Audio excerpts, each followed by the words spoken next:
nguhaye ikaze wo kundi baba makiyaje kandi udahwema gukomeza kunyereka ko turi kumwe muri byose. Uyu munsi ngiye kwibanda ku bijyanye na produits zimwe na zimwe dukoresha za makeup.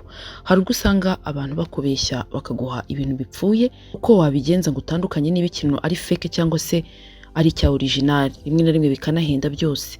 Uyu munsi rero tugiye kugaruka kuri MAC Cosmetics cyangwa se produits za makeup ariko za MAC. Ni benshi bazigura bakabahangika. Uramenya gutandukanya ngo iki ni original cyangwa ni fake, bityo ntazagira umuntu ngira kuguhenda.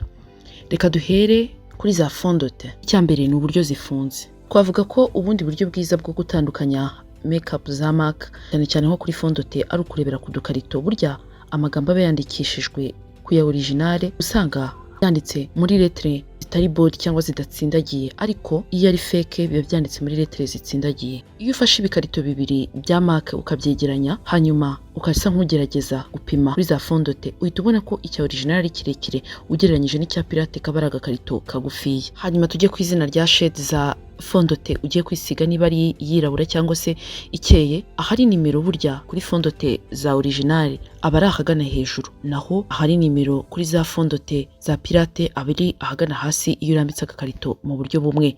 Ukabona ko rero bitandukanye, hamwe ushobora no kwibeshya ko yaba icuritse. Tugikomeza n'ibindi bimenyetso bitandukanye bizagufasha kumenya gutandukanya makeup za MAC ya original ndetse n'iza pirate. Niwitegereza imyandikire cyangwa se burya amagambo yanditse uzabona ko bitandukanye cyane, ubwoko bw'umukono buba atari bumwe. Ariko si ibyo byonyine gusa, ko n'ahaba handitse izina cyangwa nimero y'ubwo bwoko bwa fond de teint cyangwa foundation ugiye kwisiga biba bitandukanye. Kimwe ukabona cyanditse ku murongo, ikindi ukabona cyanditse mu buryo buhengamye. Kuri foundation ho hari ubwo usanga nk'ahanditse Studio Face and Body Foundation, ahandi ho body babyanditse nko mu magambo atandukanye, cyangwa se ugasanga nta nubwo byanditse kimwe.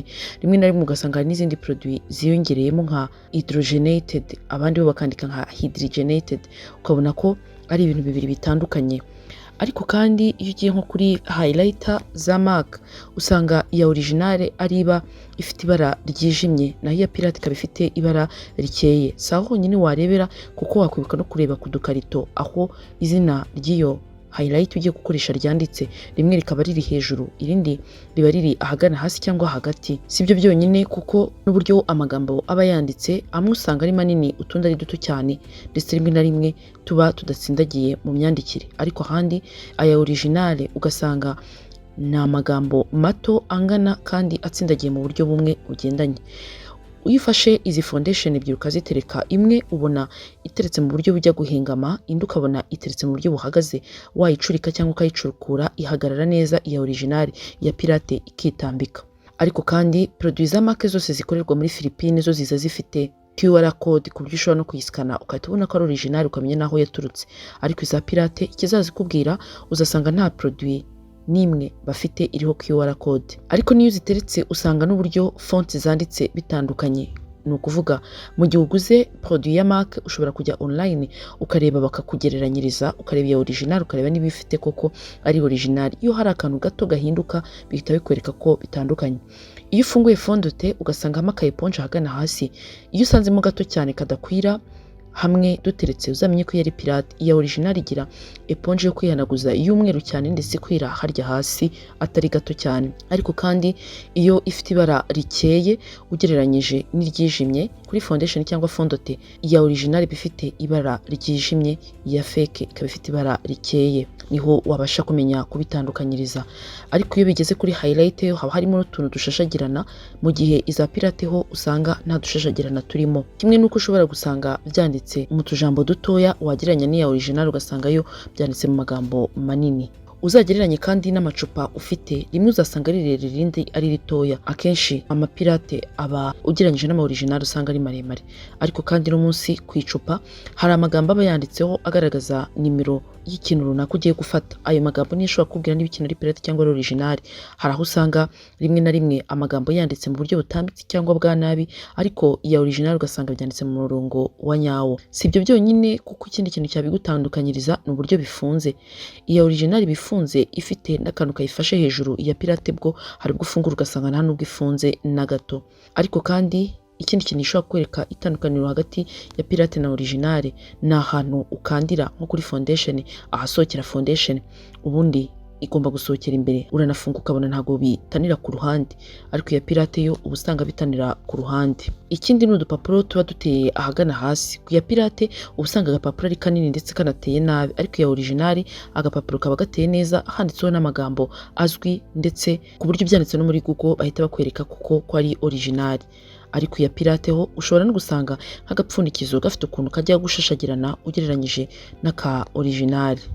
Ikindi nko kuri rouge à lèvres iyo ugiye kuyikura mu icupa ubona iba ikwirakwira ahantu hose kandi ikaguma no ku mupfundikizo, ariko ku ya pirate ho usanga ihita ishonga ikamanuka nk'amazi ku buryo udashobora no kumenya gutandukanya ibyayo. Uko twabigarutseho kandi nko kuri rouge à lèvres ni kimwe, iyo imwe ikeye cyane indi yijimye, iyijimye niyo iba ari iya original, iya pirate ikaba ikeye. Si ibyo gusa kandi ushobora no kwisiga ku ntoki ukaba wagereranya ukareba niba baraguhangitse cyangwa se baraguhaye ibyanyabyo, kuko izi produits za marque kubera guhenda kwazo bituma zitandukana. Kuri rouge à lèvres kandi rouge à lèvres ngufi niyo iba ari original ugereranyije n'iya pirate bakunze kugira ndende cyane, niyo uyifunguye ukahita ubiboneramo imbere. Niyo ugereranyije udupfundikizo twa rouge à lèvres za marque uzabona ko agapfundikizo ka fake kaba ari karekare cyane ugereranyije n'aka original. Ikindi kintu kizagufasha gutandukanya amaproduit ya marque ya original ndetse n'aya pirate, uzarebe aho ijambo marque byanditse. Iyo ryanditse hasi cyane iba ari original, ariko iyo byanditse hagati na hagati cyangwa hejuru iba ari pirate. Produit za marque kandi zigira amanimero. Nimero uzasanga kuri produit uguze uzayandike muri Google, ubundi ubaze koko niyo produit ihari, bazakubwira niba ikorwa cyangwa idakorwa. Si ibyo gusa rwose ushobora no kuvuga izina ryayo ukaryandikamo. Iyo utahise ubona iyo produit jya umenya ko itigezwe ikorwa n'urwo ruganda ahubwo ari fake.